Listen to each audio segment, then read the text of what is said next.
Hi, how you doing today? My name is Chewy23. In my last video, I implied I had a hot take in regards to financial products, and, well, I think it's kind of obvious now what it is, but I think it's going to take some time in order to get there. What do you mean that there's no saving? All these financial experts say you have to save for retirement. What are you talking about? Okay. Here's the thing. I get where financial experts come from when they say this message. I understand where they're attempting to go with it. But I think what they're trying to say is being misinterpreted by people. Because I think a whole bunch of people want to save, they just can't. For whatever reason, all the money that they get is basically being spent. I think they know that there's an issue there, but they feel powerless to try to stop it. But there might come a time when they can actually save just a little bit. They do have some money left over. Huzzah! And because everything else in finance is just so freaking confusing that they feel so scared and they feel so overwhelmed with all of the possibilities, especially knowing the option that they could lose money sometimes, that they're just like, nah, you know what? I finally did the thing that I can't do. I'm just gonna put it away. I'm just gonna put it into a savings account because that's something I know. That's a financial product that I can understand. Because in many ways, it's not a financial product. Savings account, checking account, cash, they all feel more real than that.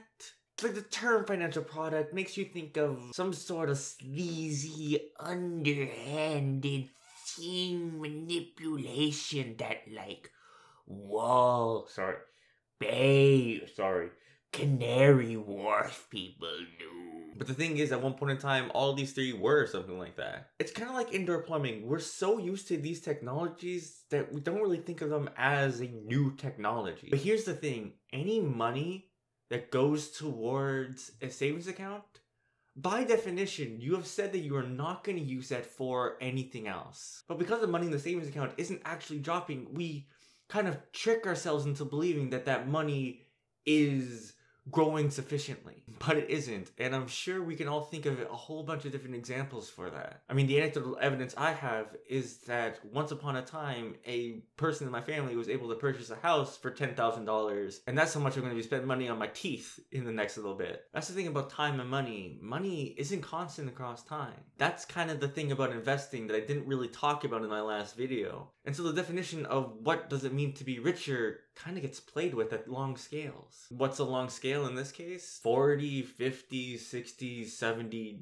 80, 90 years? Maybe soon even 100? I mean, I don't know what's going to happen to medicine in the future. Maybe 100 years is, oh man, he died so young. Our money has to last that long. And the issue with the savings account is that there's no way that's going to happen. Okay, what can I purchase then? It has to be stocks. I hate to be the Debbie Downer about this. I hate to imply that what you're doing is insufficient, because I can empathize with the fact that the ability to have any control over money is extremely difficult. Trust me, I feel you. I'm aware of this. I struggle with it. Trust me, I deeply struggle with it. But it is the truth. In order to meet many of your financial goals, you have to buy stocks and or bonds and or mutual funds and or financial products that lie beyond the shores that you're used to. How do we do it?